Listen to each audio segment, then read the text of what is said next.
afternoon. Thank you for watching U24. Welcome to the sports show. My name is Grace Joyce Kemigisa. And today we are going to talk about cricket, and cricket. We had 14 days of the Challenge League B hosted here in Uganda, both in Lugogo and in Entebbe. 15 games played, 15 fixtures, but 9 games played to the full, 3 decided by DLS, and 3 washed out. Uganda came out on top with 9 points, followed by Italy and Hong Kong, China with 7 points each. Then Bahrain was the fourth with 5 points. Then Singapore and Tanzania with 1 point each. I'm joined today with a coach, a cricketer, a cricket enthusiast, a cricket know everything, Micheal Ndiko, to talk about cricket and everything Challenge League B. Then we shall talk about the Rwanda Emerging series that is happening right now in Rwanda, where Uganda has just defeated the Rwanda starting 11 by 7 wickets. Welcome to the show, Micheal. Thank you very much, Grace. I'm very glad to be here. Or should I call you coach? Any can do. Okay. So first of all, tell us, who is Micheal? Wow. Micheal Grace Ndiko, as I prefer to be called. Indeed, I'm a cricket enthusiast. I've been in cricket for the last 34 years, competitively. Yes, I'm not that old, but I began when I was still very young. I'm a family man, I have children, and I'm a Ugandan, and I love cricket at heart. Thank you. Interesting, and thank you for allowing to join us today. So we are going to talk the Challenge League B. Uganda participated in the Challenge League B. This is the second time. First of all, how was the whole Challenge League B for you this time? Wow, Challenge League B. I'm actually still excited about the reality that it happened. This was a particularly good one for Uganda because in the past, our history hasn't been good concerning our home games. We tend to perform better well away. And then when it comes home in front of our fans, I don't know what happens, whether it's stage fright or whatever explanation, we never seem to deliver despite the promise. So this particular time, it was so wonderful. It was so great to see the boys playing well. Okay. So you said that the boys played well. Before we talk about the whole Challenge League B, Uganda got off on the bat, producing 200 runs in most of its games, apart from the game against Singapore. Comment about the Ugandan squad that was in the Challenge League B. Oh yes, this particular time, the squad was, first of all, there were many thoughts, many misgivings, if you may, because remember, Uganda was fresh from the Cricket World Cup T20 in June, and there were already 4 changes to the team, especially from people like Ronak Patel, who is definitely a longer version player of the game. So it was very interesting that the boys put up their hands and batted very well. Speaking of the Raghav Dhawan, Shurideep Mangala, the one who was the man of match in the very last game against Italy, that was spectacular, to say the least. And definitely Robinson Obuya, recently into the team and is really playing very well. He's put up his hand and is really come of age. And of course, Riyazat Ali Shah, the captain. It wasn't going to be easy taking over from a World Cup performing captain. That is Brian Masaba, but good enough, he was the vice captain. So he really rose to the occasion. Having had a bit of some off-form performances before this particular tournament. So it was good to see that he got his century right in front of the fans in Lugogo. That was also amazing. Okay, so kudos to the Uganda Cranes, not Uganda Cranes, Cricket Cranes, for doing us proud. Now let's talk Challenge League B. To a viewer out there, what is Challenge League B? Oh yes, Challenge League B, as you know, cricket in the world is governed by the International Cricket Council, ICC, this time not the Criminal Court. So ICC has pathways to the World Cup, and cricket has 3 formats of the game. There is a test playing nations, they play their test league. Then you have the T20 format where everyone is wanting to get into the World Cup. And finally the ODI, the traditional World Cup that began in 1975. So CLB is the pathway, the Challenge League. The Cricket Challenge League is the pathway to that particular World Cup, and it will be happening in 2027 right here in our backyard, South Africa, Namibia, and Zimbabwe. So after this particular league, which has 3 legs, Like you may hear in football, there is the first leg and second leg. Cricket does even one better by having 3 legs. One will be in Uganda. Hopefully the next one might be in Hong Kong. And the third one might be in Tanzania, back here in Africa. So yes, after qualifying in those stages, then the team that comes up top or second in this particular group will qualify to play amongst other teams, about 8 other teams, making it 10 for the position where they will get to the playoffs finally to reach the World Cup. So yes, it's still a long way away. Yeah, as you've said, it's a long way. Is it really important? And why are we only having 6 countries playing it? Why not all countries? Because when you talk about football, everyone is playing a qualifier. What makes these 6 countries special? And why is it so long? Yes, number one, it's 6 countries because cricket has a way of seeding, just like other sports. But in particular in cricket, when you're seeded higher, then you get to play amongst the better teams. So yes, there was also Challenge League A, which was in Kenya, among those 6 countries, and then the Challenge League B in Uganda. So yes, why only the 6? Because of the rankings. Actually, Uganda went into this tournament as a top-ranked team, and it's good that Uganda still came out on top. Interesting. So it's only for the seeded countries. And just to explain to our viewer there, these seeded countries are associate nations. So I want to pose this question to you. Do you think the Challenge League B, as you've explained it, we're going to round 1, round 2, round 3, then into the qualifier stage? Is it important really for associate nations? Because for this particular one, we had Uganda, Bahrain, Singapore, Italy, what is the other country? Hong Kong. Hong Kong, China, And Uganda. and Tanzania. So is it really important for them to play this league? Yes, absolutely. The good thing is, as you mentioned, they are associates. And now in cricket, of course, there's categorization of the full members. That is the Australia, England, India, West Indies, and Zimbabwe, and South Africa, those that are always seen on TV. But we also have associates, the rest of the other countries. And so amongst the associates, they are also aspiring to get closer to the full members. And the only way to get up there is by playing a lot more cricket. For example, as we speak right now, the full members are always playing all over the world and all through the year. And the associates get to play very little cricket. So by giving them many more games, that is 3 legs of 15 games in all the particular leg times 3, which is about 45 games, that's a lot of cricket for just 6 countries, and it helps them get closer. It's a way of bridging the gap between the full members and the associates. Okay, so now back to this league. From your terms, how were all the games away from Uganda? From the game that started in Entebbe, that was supposed to be in Lugogo, and then shifted to Entebbe, from that game to other games, break down, how was the Challenge League? Wow, the Challenge League was really a very, very formidable experience this time around. Why? Because right on the 16th, I think on the 6th, when we had Uganda versus Singapore, yes, the fixture was moved from Lugogo to Entebbe. And thereafter, what followed all the rest of the games, particularly I remember watching Italy versus Tanzania, then Hong Kong versus Italy, and all the other teams really came to the occasion. Why? They showed they were really competitive, and they each wanted to top the group. And you could see that they were always wanting to win each and every one of their games. Okay, so which team stood out for you? Well, certainly And why? Yes, the top 3 teams stood out. Of course, Uganda was the first. You're Ugandan, you have to say Uganda. But this particular time, I'm with a lot of happiness and joy, because Uganda really was a team to beat, and they came out on top. However, Italy was a very good team. They had a lot of experience in their ranks, with the likes of Marcus Campiano, the likes of Emilio, Nico, Gay, then Gareth, yes, and Joe Barnes, a former Test player. So it was really a very good team to see and to watch on any given day. Nevertheless, there was Hong Kong, not a pushover, because you could see that they are really trying to get back to their ranks together with the other ODI nations. Okay, ODI meaning that's a category, a higher rank just beyond associates, closer to the full members. Okay. So they stood out for me, those three.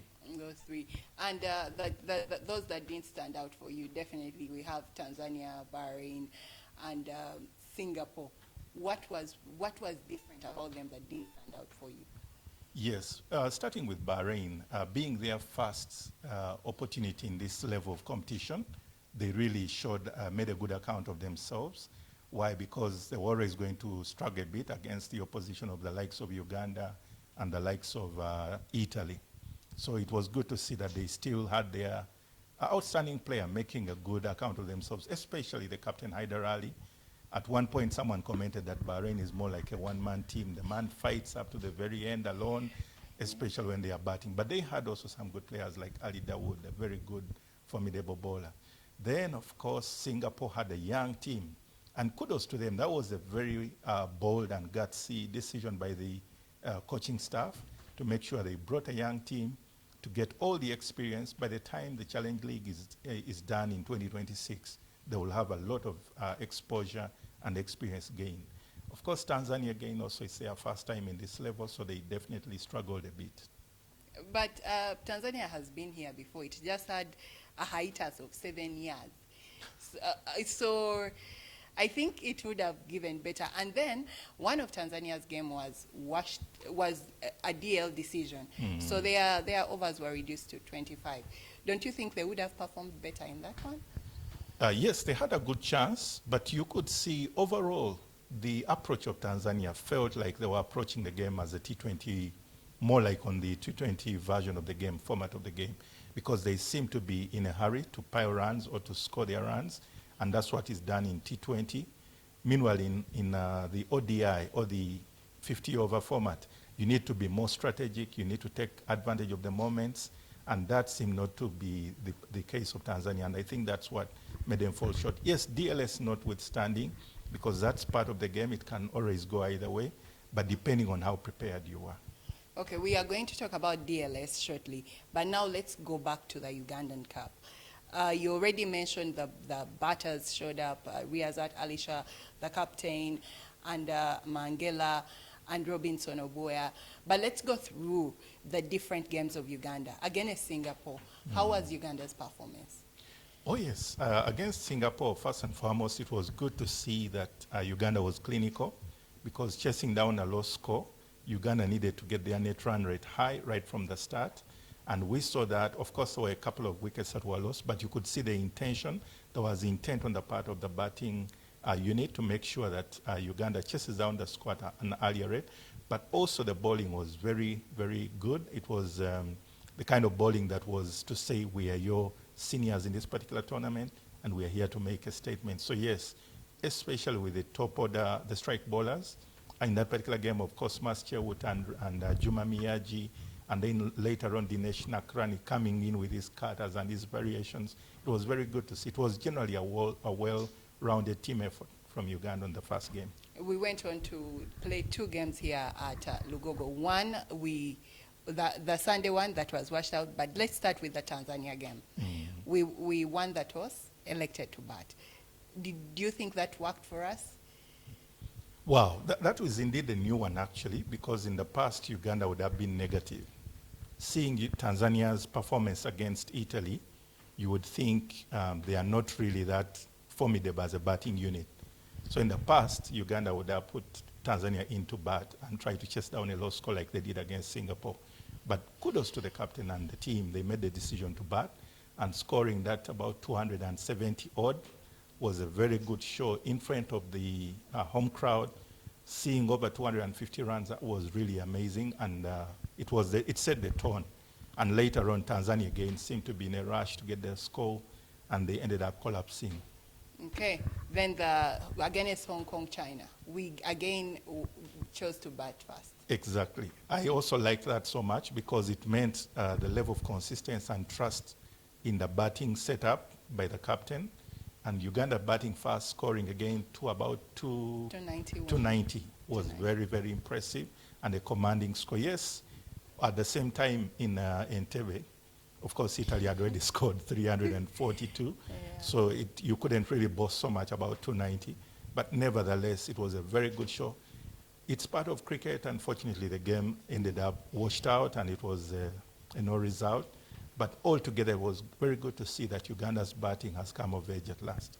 Okay, we went against Italy, and the coach made 2 changes. Cosmas and Kenneth coming out, making room for the other players. The Italy game, the game that put us on pressure. Your overall Ugandan performance. Wow. Interestingly, at that particular game, because I was serving amongst the volunteers, that time I was in Lugogo, but my heart was in Entebbe.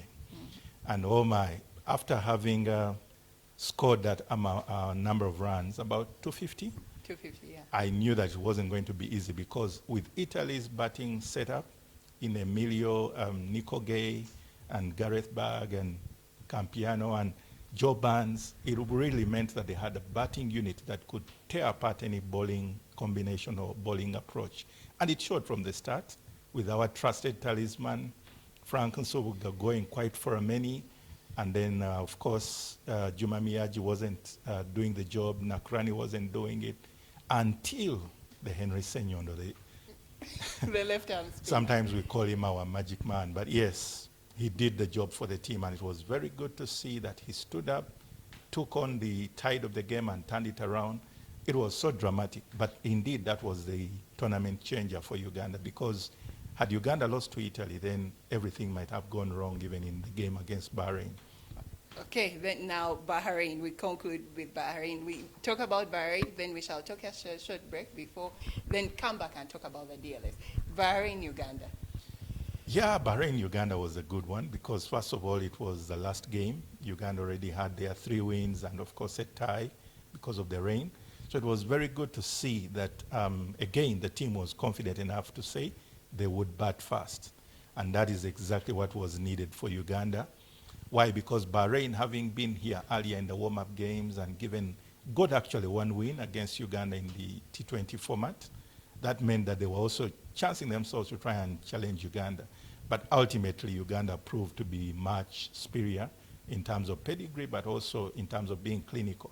And again, Shudip Mangela's, no, I beg your pardon, that was against... that was against... no, Shudip yes, Mangela yes, against Bahrain, exactly. Yeah. It was very good to see a century from an opening batsman. Yeah.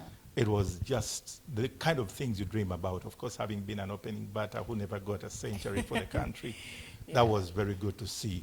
But altogether, Uganda's batting meant that they're here to compete, and they're trying to go for the higher ranks against the ODI teams.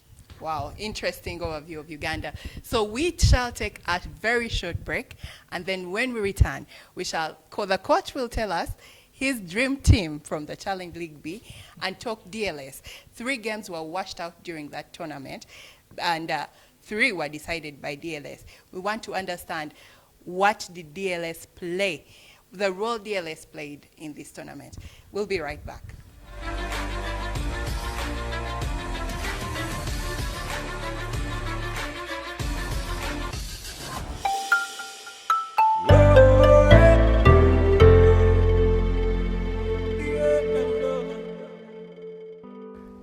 U24.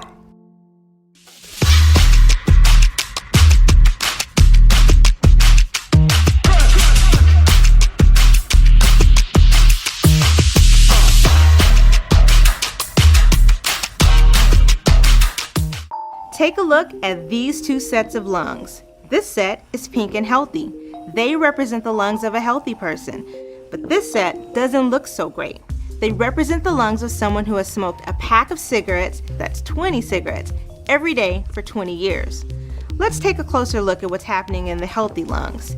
They're being inflated with air, just like when we breathe. As they fill up with air, both lungs expand like they should and push oxygen into your bloodstream. We need oxygen for our body to work. When we breathe, air passes through our nose or mouth into our trachea or windpipe. In the trachea, air passes cilia. Those are tiny hairs that keep dirt and mucus out of the lungs. From the trachea, air passes into 2 large tubes. Each tube splits off into many smaller tubes. At the end of these smaller tubes is a cluster of tiny air sacs.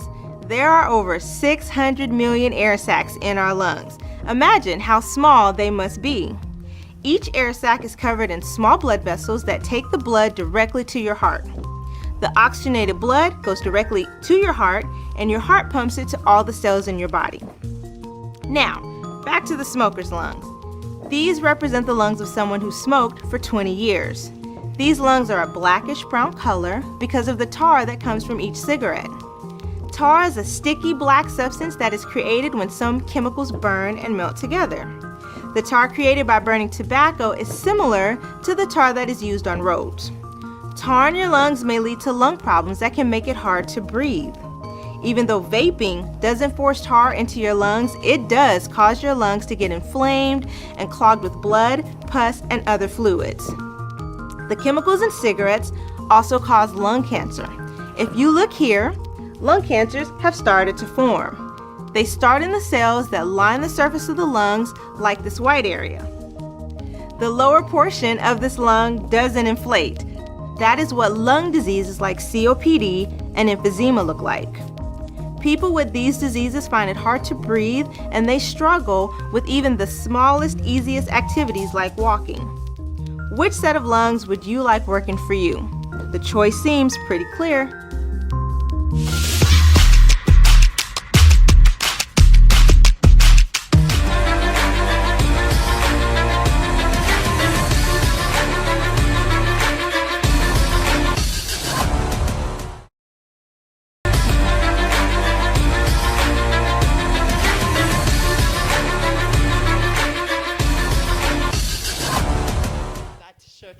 And thank you for watching U24.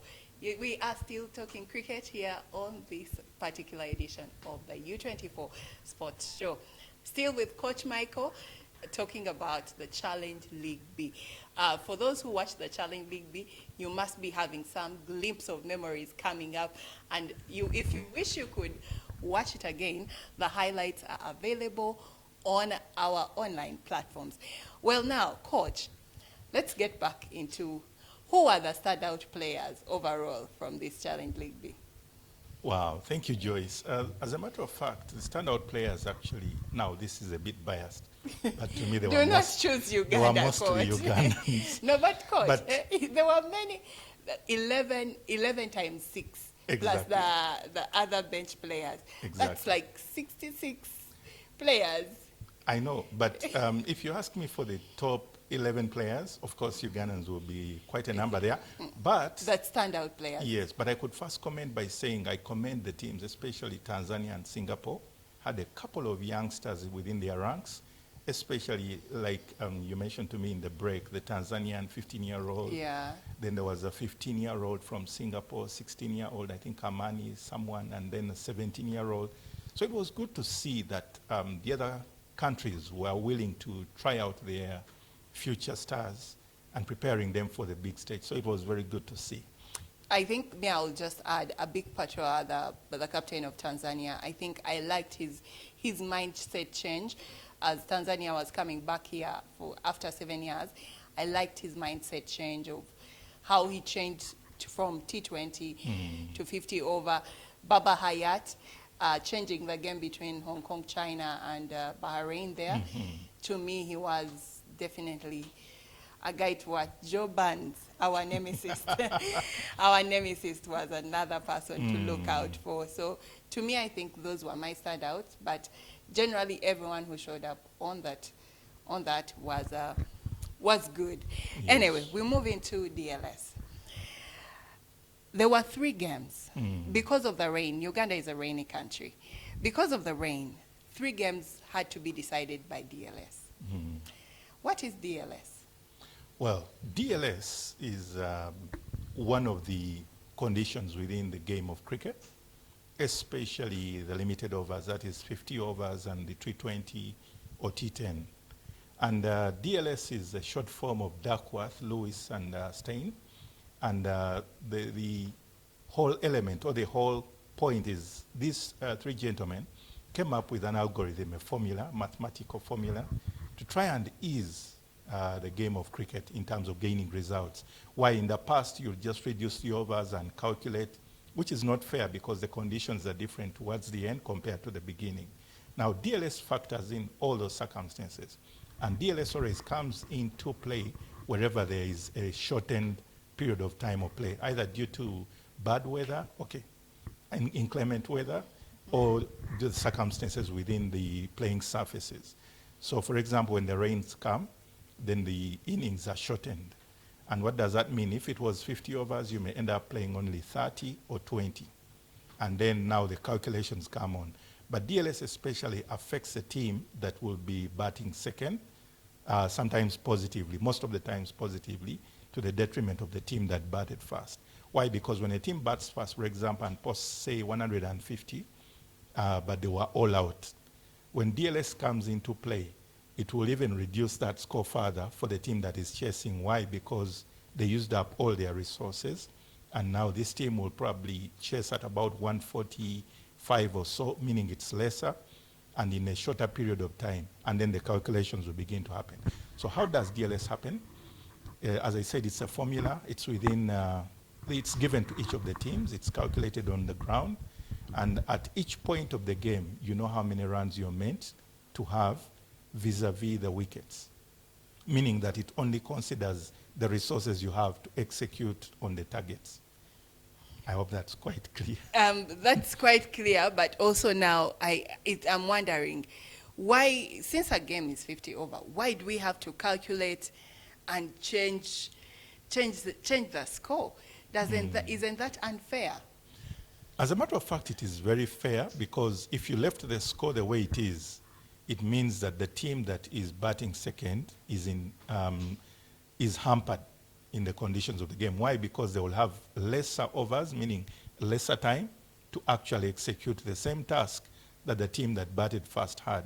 So because of that, to make it fair and just, is why there is a revision of the scores vis-a-vis the time left and the resources needed to execute. So normally it becomes less, much less. So what are the advantages of using DLS? What if it rains and we just say, let's go back home? Yes, the DLS is very advantageous, because at the end of the day, it's fair to everyone. Because at the beginning of the game, the team that chooses to bat first also has at the back of their mind that the conditions could change. For example, the weather may affect, and DLS comes into play. Then secondly, even the team that is batting second will also work hard to make sure that the team that is batting first doesn't get extraordinary performances, like maybe getting 300 runs for only 4 wickets, because then DLS will be in the favor of the team that batted first. So altogether, it's much better to use DLS than any other thing. Doesn't it have any downsides to it? Psychologically, it seems unfair to the team that, I said again, that batted first. And it seems to give an advantage to the team that is batting second. Why? Because now, especially for associates, we are more used to the T20 format, which is a shorter version. So the shorter the game, the easier psychologically it feels for the team that is batting second. Okay. The 3 games were decided by DLS. Hong Kong versus China, Tanzania versus Italy, and Hong Kong, China versus Bahrain. Would the results in those games be different if we had gone the straight way? Well, that always remains a matter of debate, because at the same time, DLS only came in because of the conditions which are part of the game. For example, the rain showers, the interruptions due to rain, they are all part of the game of cricket, because cricket is meant to be as natural and real as anything it gets. So yes, those results were definitely affected a bit by DLS, you could say. But at the same time, on the other hand, also the team that won will say that if the shoe was on the other side, then it would also be the same experience. So either way, you could say yes, hard luck, but again, it's part of the game. So don't you think DLS affects the mood of the game and the players? Well, interesting, Joyce, that you are really interested in this matter of DLS. But I think it's never going to really change much, because yes, it does affect. It brings some bit of pressure. It brings some excitement. It brings some nerves, especially again on the team that batted first. Then on the team that is batting second, it can also work against them, reversely in terms of their psyche, and they begin to panic, rushing, thinking they need to always be ahead of the past score. Because again, remember, like we said, in DLS, good enough there on the scoreboard, it indicates to you that at this point, having lost maybe only 1 wicket, you ought to be at this number of runs. Meaning they are trying to get to the point where at least if you have the quota of overs played, then you have a result as a result of DLS. Anyway, we shall move from DLS and work on concluding Challenge League B. Now, Coach, Yes. your first 11 for the Challenge League B. Wow. Thank you, Joyce, indeed. And like I mentioned earlier on, it's a bit biased, but bear with me. I would go with the captain, first of all, Riyazat Alisha, to be the captain of this team. And then that's as the first player. The number 2 will be Emilio Nico Gay of Italy, especially as an opening batter. Then Machazi's left hand, I would still go for another left-hander opener, and that will be Shrideep Mangela of Uganda. He opened about 4 times and did quite well. Then, of course, Joe Barnes, like you mentioned, with all the experience and the impact he had on the tournament.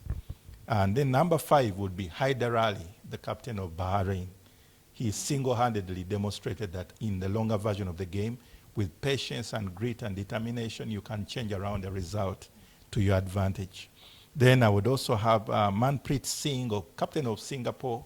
Yes, he didn't have the best of tournaments, but for his leadership and his rallying the troops, I would definitely have him in this team. And then number 7 would be Dinesh Nakrani, the wily player, left hand bat.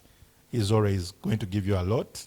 Then, of course, I would have Marcus Capompiano of Italy, very experienced campaigner, and he's always on the money whenever you need him to perform. Then number 9 would be Juma Miyaji, pace bowler. Now I'm looking at my bowlers, for example. Juma Miyaji of Uganda, he played all throughout the games. And then number 10 would be, of course, Henry Senyondo, the left-armer who turns around tournaments in almost in all scenarios. And then number 11 would be Ali Dawood to me of Bahrain. Again, another pace bowler who always made a big difference in each of the games. I'm forgetting the name of the 12th man, but to me the 12th man would be that youngster from Singapore. Okay, so finally, Challenge League B round 1 is done. What do you anticipate for Challenge League round 2, round 3? Wow. Round 2 will be very, very competitive. Why? Because it will be in a bit of neutral conditions, because Hong Kong conditions are a bit akin to at times like South Africa. They're not so much of like subcontinent, but they seem to offer something for the bowlers and the batters. Everyone can apply themselves, so it will be very, very competitive. It will be at a time that is it will be determinant of who will actually go ahead to top. So yes, look out for Italy. They will look to come back strong to top the team. And Hong Kong being on home ground, they will want to replicate what Uganda did to them from Kampala and Entebbe. Well, interesting analysis of the Challenge League B, the DLS, and everything Challenge League B. We take a short break, and then when we come back, we talk the Rwanda Emerging. As I said when we were beginning, in the Rwanda Emerging, Uganda A just played the Rwanda first 11, and Uganda won by 7 wickets. We'll be right back.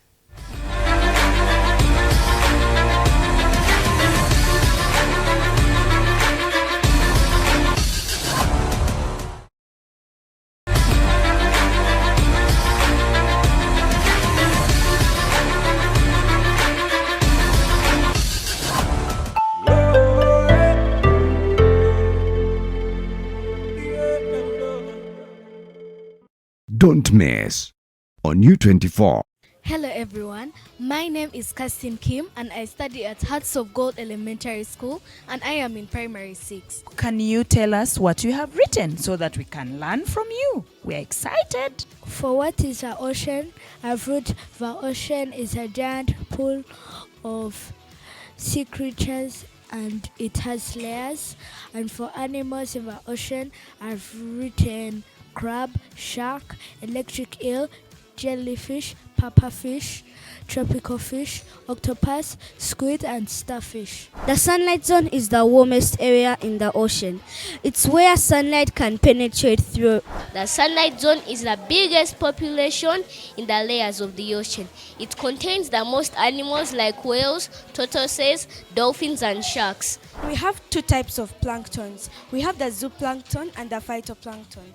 The phytoplankton are the plants that live in the ocean, and then the zooplankton are the very tiny creatures that live in our ocean. I need to remind you that the 70% of oxygen comes from the plants in the ocean, but the other 30% comes from the plants and trees on land.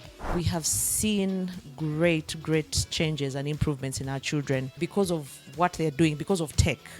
They're problem solvers, they're proactive, they're different, they're edgy. Like, you meet and you want to interact with these children because they think differently. Partly what contributes to this is the STEM involvement.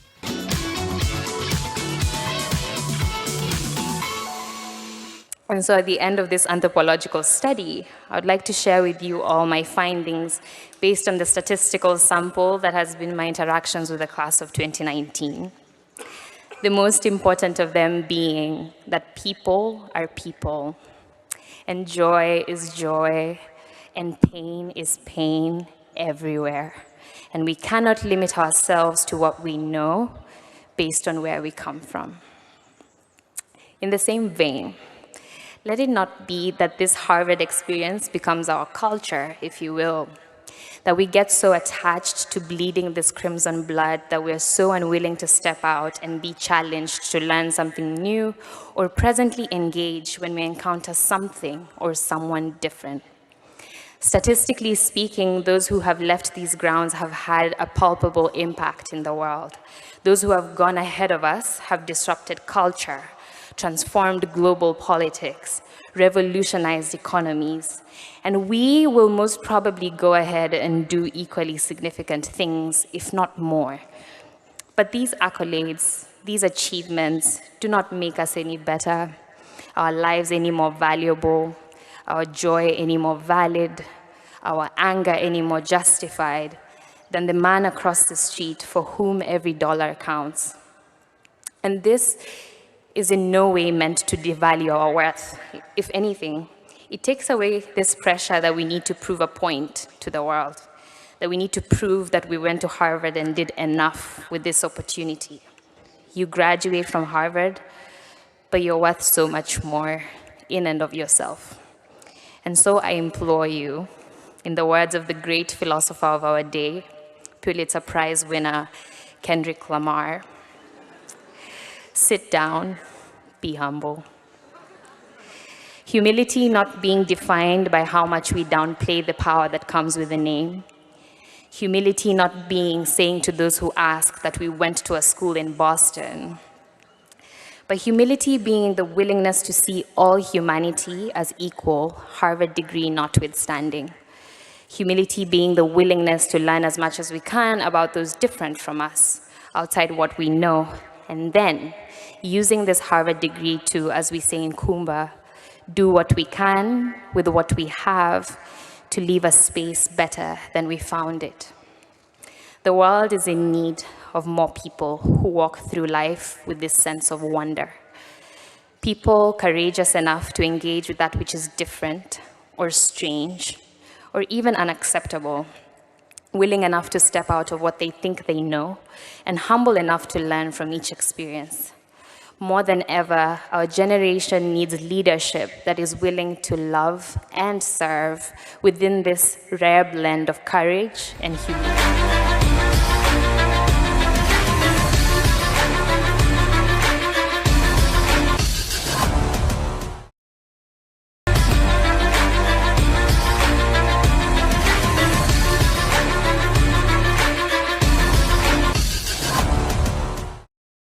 It's about continuity, it's about growth, it's about having life after the current crop of players and having the transition. It's beginning. We have a young crop of players on the national side. Average age is, you can say 22, 23. But we must be thinking about the next generation. We need to have, I think the coach has decided that each must have 2 or 3 people that can play the same position. So the work has begun. With Zim A, we had 250 over games, but we only managed to get one in for one innings. The rain disrupted the second innings and also disrupted the second game. So we had wanted 250 over games and 3 T20s. T20, that's the format we play at international level. The World Cup, it's less costly also.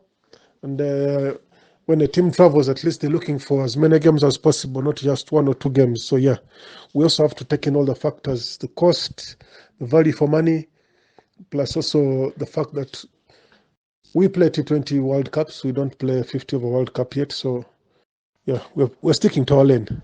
This is a continuous tournament. It's a process. It's a beginning. You don't do one thing and end there. The lessons going to be learned, and we shall be giving you the plans for the future. We'll be looking also at having junior categories, maybe saying an under 20 side, an under 17 side probably. It's working, is in the progress. We are speaking to East African counterparts to start an under 15 and under 17 league.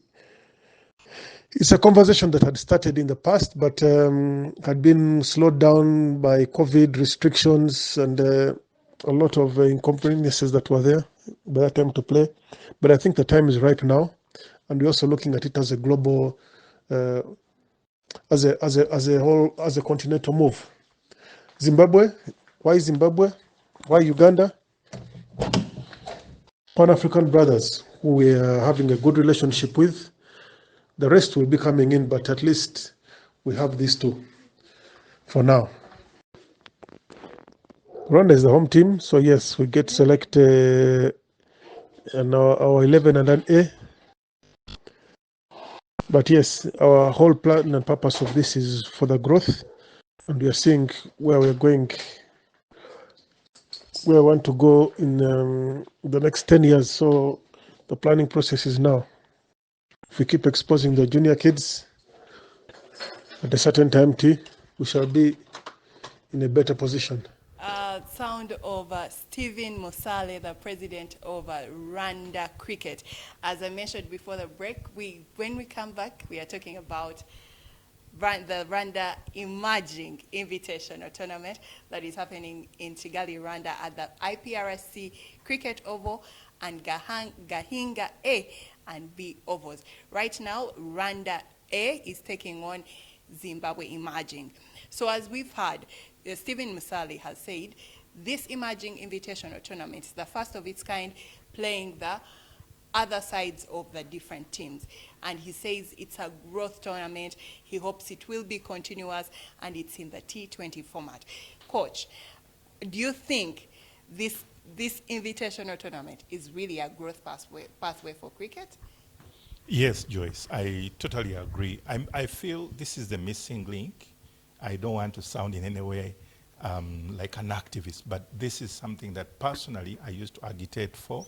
Why? Because we have very few games for the senior teams in associate cricket, and there needs to be a clear pathway, more cricket for the different age groups and the different players who may not necessarily be on form enough to be on the senior team. So this is absolutely the best way to go, and kudos to Rwanda Cricket Association. So how are we measuring the growth? They are just Uganda A, Zimbabwe Emerging, and just to explain to the viewers, this invitational tournament only has Rwanda's first 11, Rwanda A, Uganda A, and when we speak about an A side of a country, that is the second team after the first 11. Then we have Zimbabwe Emerging, which is not even Zimbabwe A. It is like the third team from the national setup. How are we going to grow? Because these are not the national teams. They are just the other sides of the national teams. Well, that's an interesting perspective indeed. But if you look at it practically, you have Simon Sesazi, Roger Mukasa. That's from Uganda. From Uganda, who are fresh from the World Cup T20, and they have not made the team because of form and a few other issues. They weren't in the Cricket League B, in the Challenge League B. And so this is a great opportunity for them to have more game time and to stay within the setup, and also to share their wealth of experience with the rest of the youngsters in the team. Because, for example, again, sticking with Uganda, you have many youngsters like Ronald Rutaya. Yes, he was part of the reserves in West Indies, but he's only about 20 or so. And together with a few other players like Pascal Murungi, they are able to actually flex their muscles in the international scene without the pressure of actually a qualification tournament.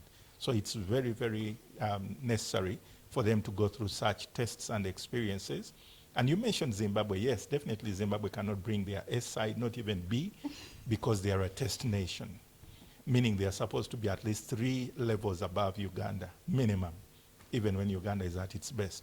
But nevertheless, because of a few players, like I think, again, Pascal Murungi, Calvin, yes, Watua, they've had stints within Zimbabwe, and that itself causes a scenario where they're bridging the gap closer with the better players in Zimbabwe. So nevertheless, Zimbabwe also needs this experience because they're also a bit like an island because they're not getting so many teams against South Africa or India A or such teams to play against them. And the best option becomes now the rest of Africa. And it's also a good gesture as bigger brothers to say, hey, we are here to help one another to make sure the African flag is flying on the cricket sky, so to speak. Okay. Now, so you've justified the countries in the tournament. Definitely the likes of Kenya, Tanzania, not there. And from Musali, he says, we started with these ones because we have a relationship with them, and then they will take on the other countries in the next years. Comment about the Uganda A side that was fielded. We just saw a game, Uganda A versus Rwanda First 11, where we had an interesting performance. Definitely Uganda coming out on top with 7 wickets, to win the game. Roger Mkasa there showing up, who is captaining this Uganda A side, coming up with 46 runs. Then Ronald Dutaya coming up with 31. Murungi scoring 25, 26. I'm yet to be certain, but also staying on the crease longer. He was not out. Just comment on the whole lineup that went for this emerging series. Wow, thank you, Joyce. Actually, the Ugandan team is a great, promising team. And first of all, you look at its support staff in the mold of Coach Davis Turinawe, a level 3 coach. He's coached Uganda before, and he's been always very good with the youngsters. So this blend of youth and experience in Roger Mukasa, maybe Simon Sesazi, and then the rest of the youth is a great squad that Uganda has set out with in this particular tournament. So all I can say is that it's a very good exposure, and also it is like a testing moment, for example, for the senior players to say they need back their positions, and that is always the purpose of these kind of tournaments and this setup of the team. So yes, it is, when I look at the particular squad, the particular Ugandan squad, when you have Joseph Baguma and Pascal Murungi, as you mentioned, they were sort of within the setup of CLB, and they didn't get much play time, but now they get to actually have a lot of play time with lesser pressure, and they get to enjoy the game of cricket. Remember, as a coach, I always tell people that it's very important to keep enjoying the game.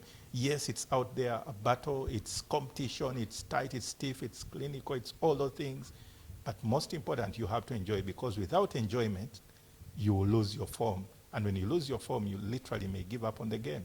And I speak from experience. It's very important to enjoy, and that's the opportunity that these many youngsters are getting to enjoy.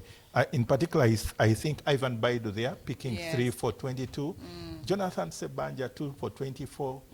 It was also good to see, because Jonathan Sebanja has said he still wants to play for Uganda. So no one has a right to retire him early. I know in some other circles, in some other circles, we think some players that are in the dying years of their cricket career, not that they shouldn't have been given a chance. We felt like they took away from spaces. Definitely, I'm happy for a nice Baig getting an opportunity. I thought players like Shaf Muhammad would be in there because they are youngsters. But yeah, definitely Gerard Olipa missing out on this. But yeah, continue, Sebanja being in this team. Well, like for like, Shaf Muhammad maybe was considered, but then Christopher Kidega and maybe Musa Majid, being youngsters and they've gone through the ranks, they may be preferred as your pace bowlers to come and have it out there, as opposed to maybe Shaf Muhammad. Although he's an express bowler, and I'm sure he'll get his opportunity sooner rather than later. But yes, to me, Jonathan Sebanja and Ivan Baidu bring another interesting mix into the play. They are left-arm seamers. Every country looks out for left-arm seamers, and that's what they are still offering. Until a few other left-arm seamers come, we still need to go to them. Remember, Charles Weiser is now the manager of the senior team. He was our left-arm seamer for over about 15 years until his kind of retirement in 2021. I use kind of because, remember, in Namibia, when the tough got going, he actually stepped in and did the bowling as a manager. So yes. I don't think he's fully retired too. But yes, getting back to this particular team, it's a great blend of youth and experience, and to me that's a very good takeaway. Okay, and Musa Majib, being in that team, do you think he has a place in that team? Yes, he's still like a fringe player if you look at it right now, in Musa Majid and Kidega, Christopher. But Christopher Kidega, having been a captain with the, I think, under-19 recent team, it gives him an opportunity to raise up his leadership credentials and say he can be up there with the big boys. Because Uganda A, for lack of a better word, this is Uganda's team in the waiting. Okay. Knowing very well that you may have a few retirements with our very own Frank Subuga, soon calling it a day. Brian Masaba already retired from T20. Brian Masaba retired from T20, but I know he can still offer much more, especially with a longer version. But who knows, he may just feel like he wants either to get into more coaching roles. And so some of these youngsters have a real good call to get in. But again, you need Brian Masaba, of course, for his leg spinners. He's a part-time, yes, but he always, like you saw against the game against Italy in CLB. But coming back to that, yes, Anas Baig, very exciting player. Sirajin Subuga, yes. Everyone says that maybe he was a bit in the wrong time and space, but that's not true. He still has to keep working hard and to keep trusting and believing. Why? Because he's like for like with Frank Subuga and Baguma Joseph, who Baguma Joseph, of course, has put up his hand. But Sirajin Subuga is a great spinner. If given an opportunity like this one, he takes it with both hands, and the rest may be history. Okay, so that's for the squad of Uganda. Now let's conclude this with that tournament itself. It's a round-robin tournament. Many games are going to be played. What do you expect our players to gain, especially from this, even ahead of the T20 qualifiers? Wow, it's indeed a round-robin, and those are many games in only about 8 days. So first of all, they will gain what we call tournament momentum. Being a tournament player, because many games in a short period of time means your grit, your wits have to be with you, your skill levels, your expression all have to come to play. And also, they will be showing that they deserve to be considered for the team, for the place in the senior team. So yes, they have a lot to gain, but secondly, they also have a bit of game time under their shoulders, so that is on their shoulders. That will be very keen for them. Bowling, batting, and fielding, which one do you think they should work on in this tournament? Well, all three departments need to be focused on, but I would, in particular, implore our batters. Why? Because batting wars have seemed to plague Uganda for a bit, except now, as we saw in the Challenge League B. I'm not saying we're already there, but especially for T20 format, where you're more expressive and more adventurous and more skillful, the likes of Roger Mukasa, yes, today's 46 or 44 balls, again, any coach will tell you, why not 50?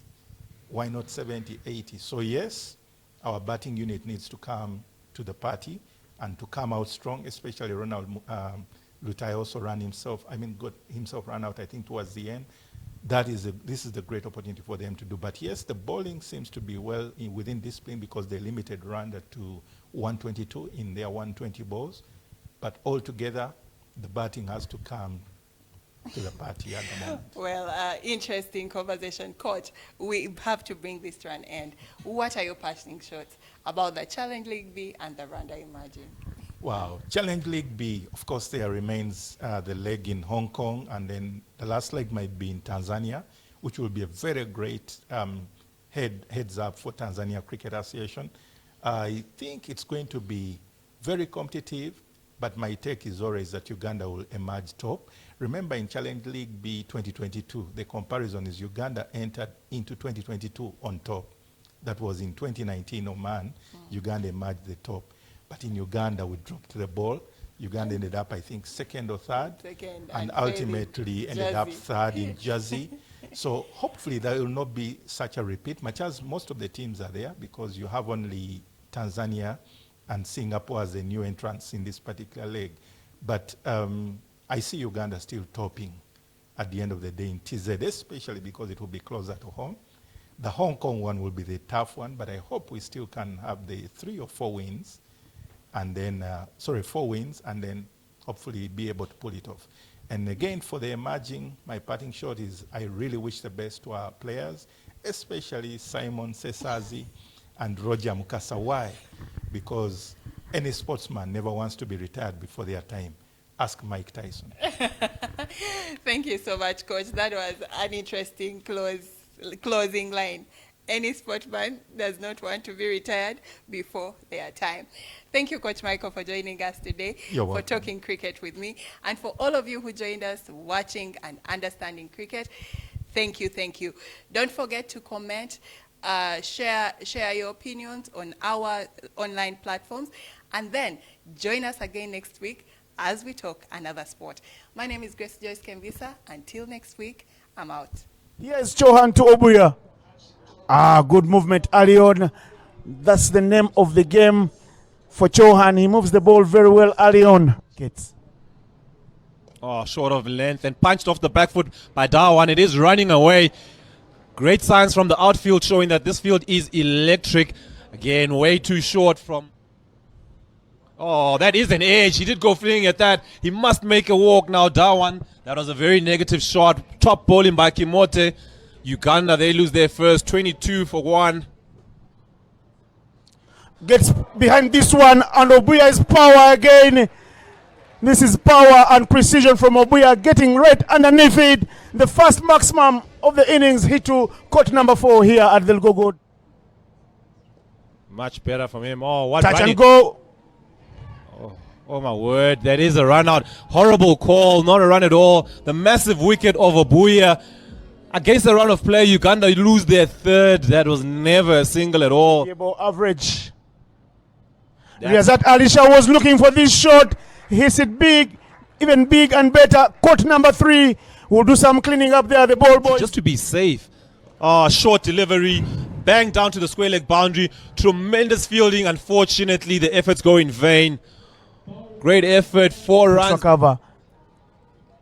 In the air momentarily, but this is running away for 1 and 2 runs, and this brings up the half century for the captain, who will get a big round of applause from the Ugandans. A very welcome fixture and a permanent figure in the setup, rising from vice captaincy after taking over from Brian Mark Masaba.